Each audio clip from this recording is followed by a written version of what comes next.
Hát ahogy akarjátok. Ja. Ja, nagyon jó. Itt vagyunk Lake Geneván. Megpróbálunk, ez a tó. Elmegyünk egy ilyen túrára, ha igaz lesz, ahhoz a 12-kor megy, akkor elmegyünk vele. Na jó. Bácsi is itt van. No, én is itt vagyok. Ja. Jó. Így.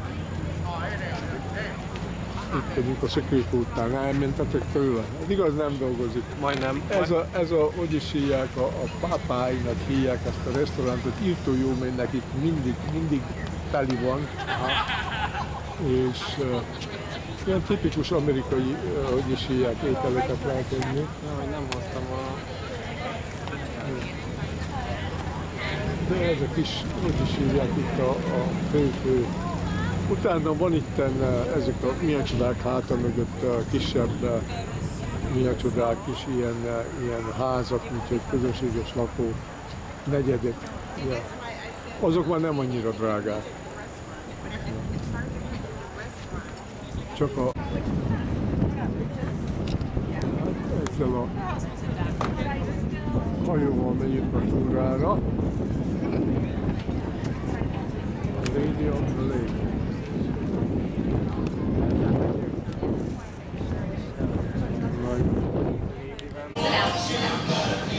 Oké, a hajón vagyunk.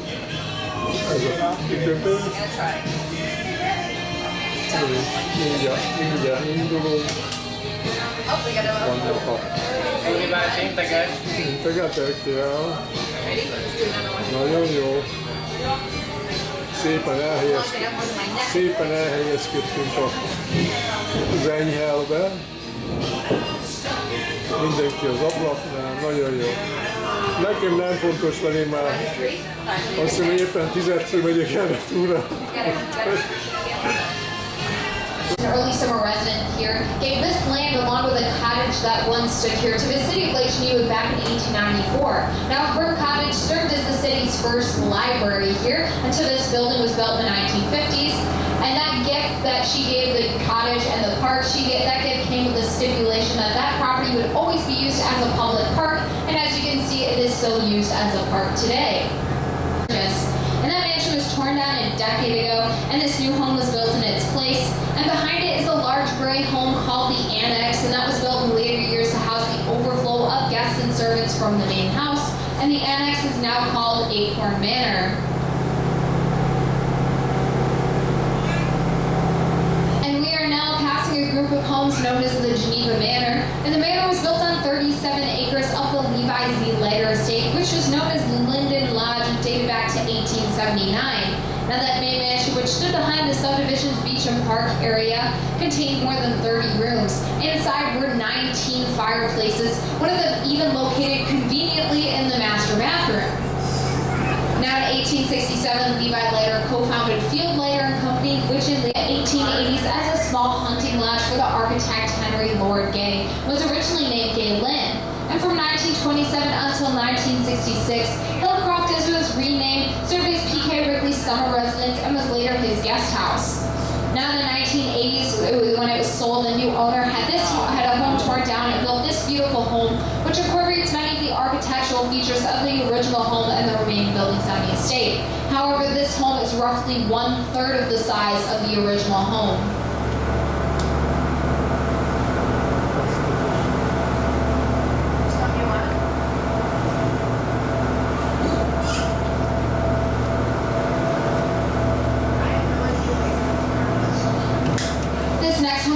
Green Gables and was P.K. Wrigley's main residence at the time of his passing in 1977. This, however, is not the original Green Gables. The original home dated back to 1892 was built for multi-millionaire sportsman C.K.G. Billings. Now, William Wrigley Jr., the founder of the chewing gum company, purchased Green Gables in 1911, and the original home was torn down in 1955, and this new home was completed in 1966. And at that time, it was considered state-of-the-art, as to everything from the flagpole to the drapery was controlled electronically.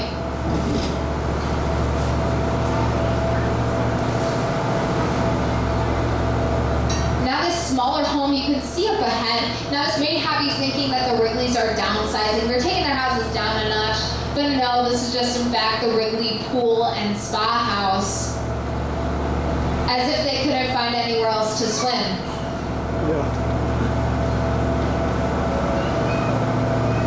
Ezek kis házak, amit látsz, vagy csak ilyen a meleg víz fürdő van bent. Ja. Mintha nem azt mondja, mintha nem tudtak volna a tóba fürdeni. That barn-shaped building is the Wrigley Boathouse, and it was part of the original Green Gables estate, and is the winter quarters for the Wickham. Now, in 1920, the estate was purchased by Walden W. Shaw, founder of the Yellow Taxi Cab Company in Chicago, and was renamed the Stenning. By the 1930s, it was owned by Shaw's son-in-law, Daniel F. Peterkin Jr., who is the president of the Morton Salt Company. Now, this home's the theme to his party. It's pretty elaborate. One year it was Wizard of Oz, and he had the home draped in a green canopy, so it looked like the Emerald City. And he also left his party in a hot air balloon just as he made to complete this home on schedule. Mr. Suter actually went to Delavan, Wisconsin, where he borrowed a 3-ring circus tent from P.T. Barnum, who kept his circus there in the off-season. And the tent was then erected onto that site, and he thinks that construction could continue through the dead of winter. You see, this home had to be finished on time because it was to be a surprise birthday present for his wife in the spring.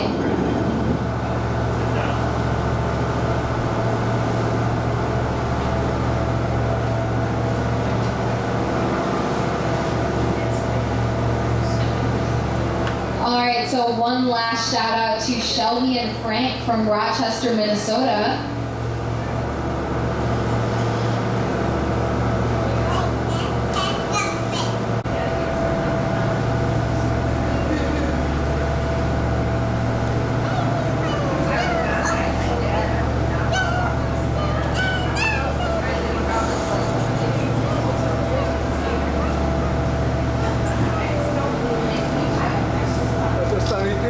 Lehet a füvet vágni.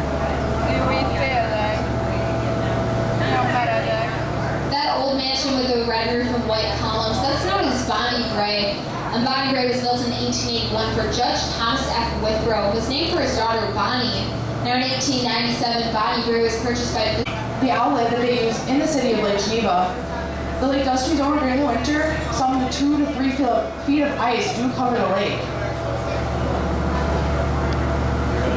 The Lake Geneva Level Protection Corporation opens up the outlets in the city of Lake Geneva, lowers the lake several inches before the winter time, and then after winter's over, they open the gates. Sorry, they open the gates during before the winter, and they close them during the spring. So then the snow and rain can fill up the lake in just a matter of weeks.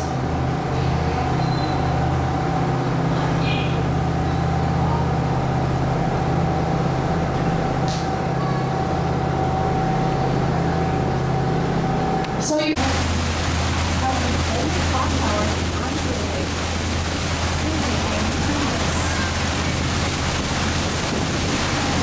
Nehogy megfáztál, Oh, I told idegen trees a and friends about the főben alligator. It was built in 1925 for Elliott miners. Fiber family originally in Wisconsin now owns the alligator, and they have adopted for the property in conservancy, which reduces the saleable value of the estate, but prevents any future owner from subdividing the property.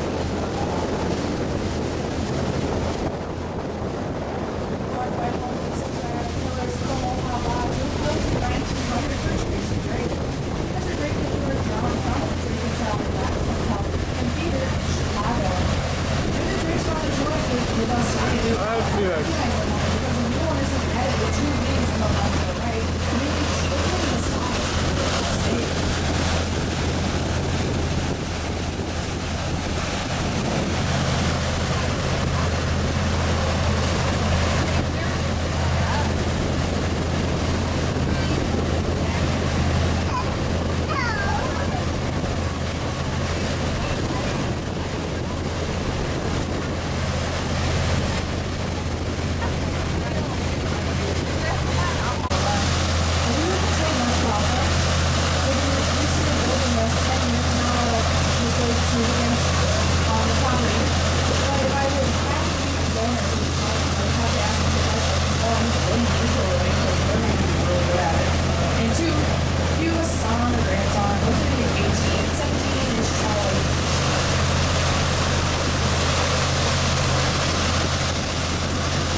townhouse development known as Somerset. It was built in the late 1970s on the site of the Heritage Salvage Estate called Rose Hall, which dated back to 1899. In the early days, Mr. Selfridge was a partner with Marsh. So I'm going to start a little bit early because we are now approaching the largest home ever built at Geneva Lake. This Italian-style palace was known as Stone Manor and contains more than 50 rooms and 50,000 square feet. Audion, who began building in 1899, and the interior walls are Tennessee marble. When completed in 1901, all the doorknobs, plumbing, and electrical fixtures on the main level were 14-karat gold-plated with matching solid sterling silver on the second. Ceilings of the mansion are hand-carved and were lavishly painted by imported European artists. On the main floor was a beautiful ballroom, complete with a crystal chandelier, huge mirrors, and an ornate pink marble fireplace. The hand-carved dining room table could comfortably seat 100 guests. Also on the main floor were a parlor, library, music room, billiard room, butler's pantry, and a vast kitchen. The fourth floor, which has no windows, was designed for recreation and even contained a gymnasium and a miniature golf course. Originally, the roof was a garden, but there have been changes throughout the years, including a rooftop swimming pool. Even the two-level basement was elaborate, including a 3-lane bowling alley, jewelry vault, huge laundry and drying rooms, and a mammoth cold storage room with a double boiler system. The lowest level was used for ice storage. In the winter, they would harvest large blocks of ice out of the lake and store them for summer use as a primitive air conditioning system. Mr. Young only enjoyed the home for 5 years before his death, but the mansion remained in the family until 1939, when Audion's granddaughter presented the home and about 8 acres of surrounding land to the St. Anne's Episcopal School for Girls to be used as a private summer school camp. Unfortunately, the school ran out of funds after 5 years, and financial problems have plagued the home ever since. In the early 1960s, the mansion was taken over by Walworth County for back taxes. A tax auction was held and was bought by a developer for just $76,000. Don't worry, you did not miss the deal of the century. It was in horrible condition, and several $1 million have been spent in the restoration of the building. In the early 1970s, the main level was transformed into an elegant French restaurant known as Stone Manor Inn. The restaurant also experienced financial problems and was forced to close. Next came the failed Christmas Tree Museum. We're still trying to figure out how that one failed in the summer resort town of Lake Geneva, but most